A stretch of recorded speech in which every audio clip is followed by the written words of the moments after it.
Baik. Kemudian Syekh Habibullah Ta'ala melanjutkan penjelasannya tentang beberapa nasihat yang beliau sampaikan kepada talibul ilmi, penuntut ilmu agama. Kata beliau, di antara nasihat-nasihat yang kami sampaikan kepada penuntut ilmu, baik untuk diri saya pribadi maupun untuk antum sekalian, yaitu yang pertama adalah al-ikhlas fi talab al-ilm. Al-ikhlas bihi yakun al-khalas wa bihi yakun al-qabul. Wasiat beliau yang pertama atau nasihat beliau yang pertama adalah al-ikhlasu fi talabil ilmi. Ikhlas dalam menuntut ilmu agama. Ikhlas karena Allah dalam mempelajari ilmu syar'i. Kata Syekh, ma huwal ikhlas? Apa yang dimaksud dengan ikhlas? Apa itu ikhlas? Ikhlas adalah sesuatu yang bisa membebaskan seseorang hamba dan menyebabkan diterimanya amalan-amalan di sisi Rabbun Nas. Ikhlas adalah perkara yang bisa membebaskan seorang hamba, maksudnya bebas dari murka Allah, bebas dari azab Allah, dan menjadi sebab diterimanya amal ibadah di sisi Allah Rabbun Nas, Tuhannya seluruh manusia. Rasulullah sallallahu alaihi wasallam yu'allimuna fi hadits. Nabi kita Muhammad sallallahu alaihi wasallam mengajar kepada kita dalam hadis yang diriwayatkan oleh Amirul Mukminin Umar bin Khattab radhiyallahu anhu yang berbunyi, innamal a'malu binniyat wa innama likulli imri'in ma nawa. Faman kanat hijratuhu ila Allah wa rasulih fa hijratuhu ila Allah wa rasulih. Wa man kanat hijratuhu lidunya yusibuha aw imra'atin yankihuha fa hijratuhu ila ma hajara ilaih. Yang artinya Rasulullah SAW bersabda, sesungguhnya amalan-amalan ibadah bergantung pada niatnya. Amalan-amalan itu bergantung pada niatnya, baik benar atau salah, dan ditolaknya amalan bergantung pada niat. Wa inna ma likulli imri'in ma nawa, dan sesungguhnya setiap orang akan mendapatkan balasan sebagaimana yang ia niatkan dalam hatinya. Sesungguhnya setiap orang, setiap hamba akan mendapatkan balasan dari Allah sesuai dengan apa yang dia niatkan dalam hatinya. Faman kanat hijratuhu ila Allah wa rasulih fa hijratuhu ila Allah wa rasulih. Maka barang siapa yang hijrahnya kepada Allah dan kepada Rasulnya, berarti hijrahnya benar-benar kepada Allah dan kepada Rasulnya. Wa man kanat hijratuhu lidunya yusibuha, dan barang siapa yang hijrahnya dengan niat, dengan maksud dan tujuan untuk mendapatkan harta dunia, kepentingan dunia, awim ro'atin yang kihwa, atau hijrahnya dengan niat dan tujuan untuk menikahi seorang wanita,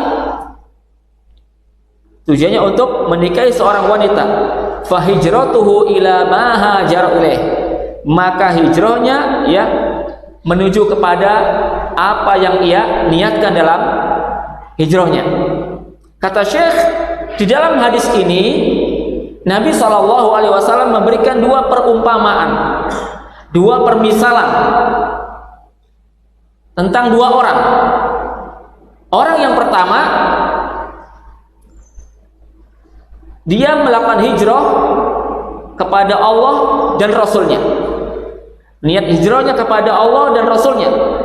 Lalu diulangi lagi penyebutannya oleh Nabi, fa hijratuhu ila Allah wa rasulih. Ta'ziman li hadzal amr. Kata Syekh, ini menunjukkan pemuliaan dan pengagungan Nabi kepada orang tersebut yang niat hijrahnya ikhlas karena Allah. والثاني لم يعد الكلام فيه وإنما قال فهجرته إلى ما هاجر إليه. لم يقل فهجرته إلى دنيا يصيبها أو امرأة ينكحها، إنما قال فهجرته إلى ما هاجر إليه. قال العلماء تحقيرا لعمله وتعظيما لشأن الأول Adapun orang yang kedua, man kanat hijratuhu lidunya yusibuha aw imra'atin yankihuha, barang siapa yang hijrahnya dengan niat dan tujuan mencari harta dunia, kepentingan dunia, atau ingin menikahi seorang wanita. Lalu Nabi tidak mengulangi kalimat tersebut dalam hadis beliau, ya, tetapi beliau menyebut dengan kalimat yang lain. Fa hijratuhu ila ma hajara ilaih, maka hijrahnya menuju kepada apa yang ia niatkan. Kata Syekh, ini menunjukkan penghinaan, ya, kepada orang yang niatnya bukan karena Allah dalam hijrah, dalam beribadah kepada Allah Subhanahu wa taala. Wal ulama rahimahullah taala ihtammu bihadha al-hadits katsiran. بل قال بعضهم إن هذا الحديث نصف الدين، وبعضهم قال ثلث الدين، وبعضهم قال ربع الدين، حتى قال قائلهم عمدة الدين عندنا كلمات أربع من كلام خير البرية. Kemudian sebagian ulama mengatakan tentang kedudukan hadis innamal a'malu binniyat. Sebagian ulama hadis mengatakan hadis innamal a'malu binniyat adalah sulusuddin, sebagai sepertiga dari agama. Sebagian ulama yang lain menjelaskan bahwa hadis innamal a'malu binniyat kedudukannya sebagai rubu'uddin, seperempat dari perkara agama. Nah, sebagian ulama hadis yang lain mengatakan bahwasanya pondasi perkara agama dibangun atas 4 hadis.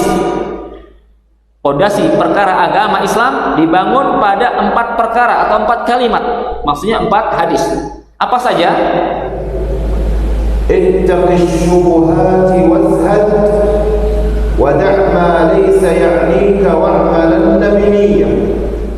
Ittaqi asyubhat, hindari, jauhi perkara-perkara yang syubhat, yang samar, yang tidak jelas halal dan haramnya. Maksudnya hadis, faman ittaqa syubhat faqad istabra'a li dinihi wa irdihi. Barang siapa yang menjauhi dan menghindari syubhat, maka ia telah menjaga agamanya dan kehormatannya. Kemudian hadis yang kedua yang menjadi sumber utama dan pondasi agama Islam, hadis yang berbunyi hadis izhad fima 'inda an-nas takun aghna an-nas. Wazhad fima 'inda an-nas takun aghna an-nas. Wazhad fima 'inda an-nas, bersikap zuhudlah, jangan rakus, jangan tamak, jangan berambisi terhadap harta yang ada di tangan orang lain. Jangan tamak, jangan rakus, jangan ambisi, maksudnya bersikap zuhudlah dari harta yang ada di tangan orang lain. Niscaya engkau menjadi orang yang paling kaya, paling berkecukupan.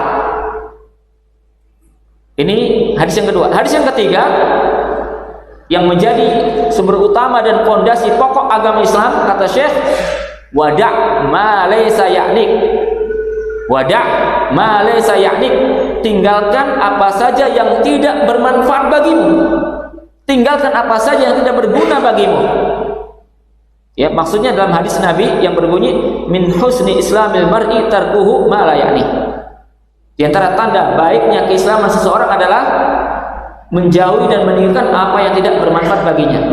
Dan hadis yang keempat, hadis innamal a'malu binniyat, yang sayad'uhu wa yukarriruhu kull marrah, qala hatta idza intaha min dars as-salat ya'ti ila dars az-zakat yatadhakkar al-ikhlas. Dan hadis yang keempat yang menjadi pondasi pokok dan sumber utama agama Islam adalah hadis yang telah dibacakan oleh Syekh, yaitu hadis innamal a'malu binniyat. Sesungguhnya amalan-amalan itu bergantung pada niatnya. Amalan-amalan itu menjadi sah atau batal, benar atau salah, diterima atau ditolak tergantung niat pelakunya. Nah, Al-Imam Syafi'i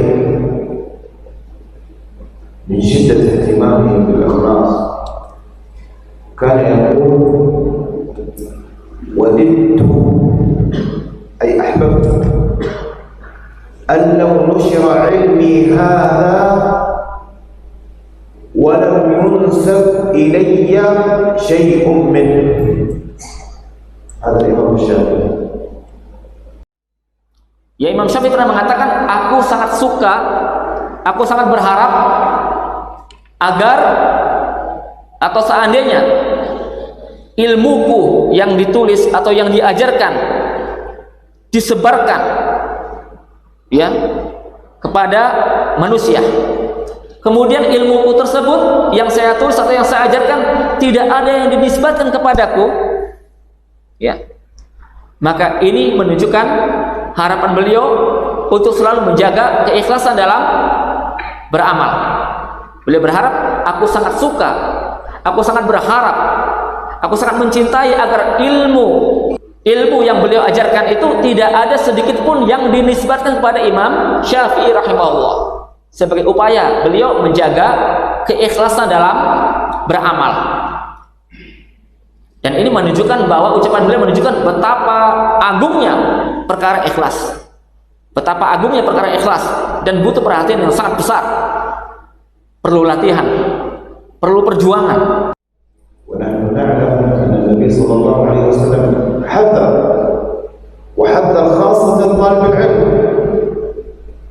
في الحديث عند ابن ماجه من تعلم العلم لماذا؟ ليماري به العلماء. يريد فقط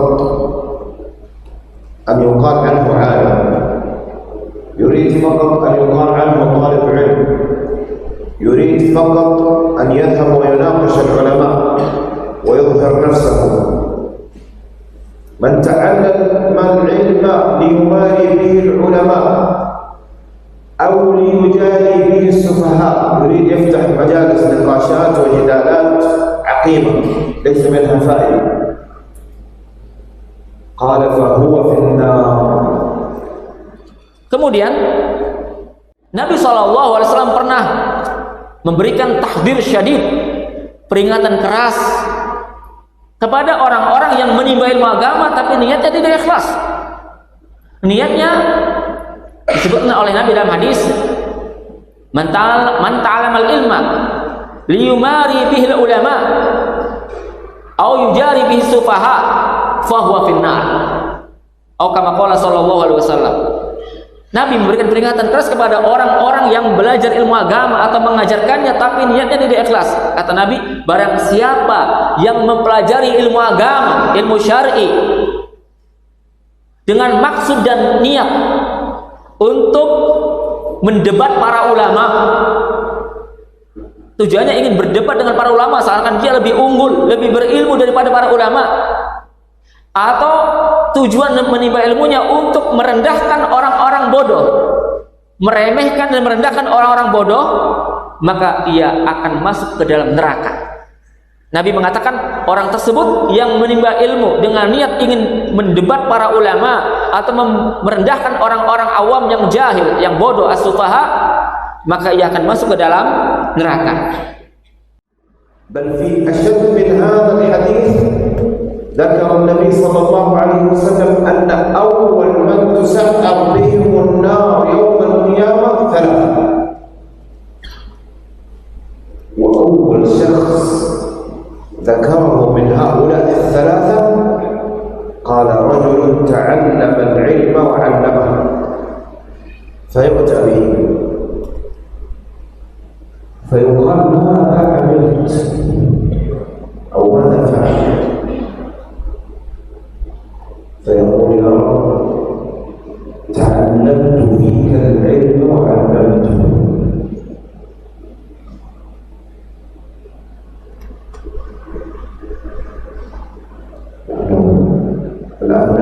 يتبع الإنسان ذهب يقترف معاصي أو يعمل معاصي وذنوب أو يقترف كبائر.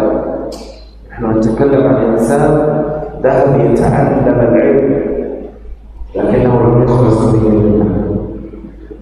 قال يا رب تعلمت فيك العلم وعلمته، فيقال كذبت،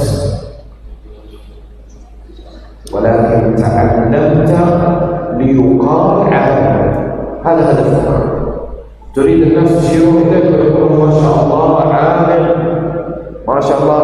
هذه نيتك، ليس نيتك أن ترفع الجهل عن نفسك، أن تعبد الله على بصيرة، أن تعلم غيرك دين الله، أن تنشر سنة رسول الله صلى الله عليه وسلم. إنما هدفك أن يشار إليك ويقال عالم فقط، تتعلم من أجل هذا. خذوه وألقوا به في النار والعياذ بالله. طيب، إذا لم أخلص النية هل أترك العلم؟ نقول هذه من مداخل الشيطان فلنفهم. فترك العلم أشد.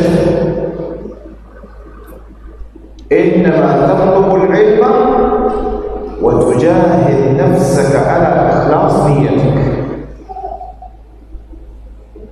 لماذا؟ لأني طيب إذا ما أخلصت الصلاة أترك الصلاة؟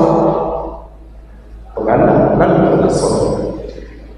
سأصلي وأجاهد نفسي على إخلاص النية. فإخلاص النية ليس مثل الماء فتشربه هكذا ويحصل لك مباشرة، يحتاج منا إلى مجاهدة، أن نذكر أنفسنا يوما بعد يوم. Bahkan Nabi SAW pernah memberikan peringatan yang lebih keras dari hadis tadi, asyad. Peringatan yang lebih keras daripada hadis yang telah disebutkan tadi. Itu hadis yang berbunyi, awwalu man tusa'aru bihi an-nar.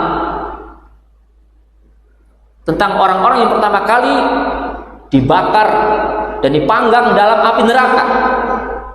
Ada 3 golongan manusia yang pertama kali dihisab oleh Allah pada hari kiamat dan akan dibakar oleh Allah dalam api neraka. Salah satunya adalah orang yang mempelajari ilmu agama dan mengajarkannya. Salah satu dari 3 golongan manusia yang pertama kali dihisab dan dicampakkan oleh ke dalam api neraka adalah orang yang mempelajari ilmu agama dan mengajarkannya kepada orang lain. Fa'utiya bi fa'arafa niyama fa'arafa. Qala madza 'amilta fiha. Orang tersebut yang telah menimba ilmu agama dan rajin mendakwahkannya atau mengajarkan kepada orang lain dihadapkan kepada Allah. Lalu Allah menampakkan kepadanya berbagai nikmat yang pernah diberikannya semasa ia hidup di dunia. Lalu hamba tersebut mengakuinya, membenarkannya, iya benar, ini semua nikmat pernah kami dapatkan dan kami rasakan semasa hidup di dunia. Lalu Allah bertanya kepadanya, madza 'amilta fiha, apa yang telah engkau perbuat dengan ilmu tersebut? Apa yang telah engkau kerjakan dengan ilmu agama tersebut? Maka si hamba menjawab, qal ta'allamtul ilma wa 'allamtuhu fik. Ya Allah, aku telah mempelajari ilmu agama dan mengajarkannya kepada orang lain hanya mengharap wajahmu saja, hanya mengharap ridhomu saja. Dia menjawab dengan mengaku sebagai orang yang ikhlas dalam belajar ilmu agama dan berdakwah dalam mengajarkan ilmu agama. Tetapi Allah tidak bisa dibohongi, tidak bisa ditipu. Allah mengatakan, qala kadzabta, engkau dusta, engkau bohong dengan ucapanmu, dengan pengakuanmu tersebut. Kadzabta, ngaku-ngaku ikhlas dalam menimba ilmu, dalam berdakwah, dalam mengajar. Kadzabta, engkau bohong, kamu dusta. Walakinnaka ta'allamtal ilma wa 'allamtahu liyuqal 'alim. Sesungguhnya engkau ini menimba ilmu agama dan mengajarkannya atau berdakwah, niatmu, tujuanmu supaya dikatakan oleh manusia sebagai orang yang alim, orang yang berilmu, faqad qil, dan itu telah diucapkan oleh orang-orang. Manusia telah menyebutmu, mengenangmu, menjulukimu sebagai orang yang berilmu, banyak ilmunya. Fa'umira bihi fasuhiba ala wajhi hatta ulqiya finnar. Lalu orang tersebut diperintahkan oleh Allah agar diseret dalam keadaan tersungkur di atas wajahnya, kaki ditarik, wajahnya di bawah, lalu dicampakkan ke dalam api neraka. Nah, oleh karena itu wajib bagi kita untuk bersemangat dalam menimba ilmu agama dan juga bersemangat untuk menjaga keikhlasan niat dalam talabul ilmi.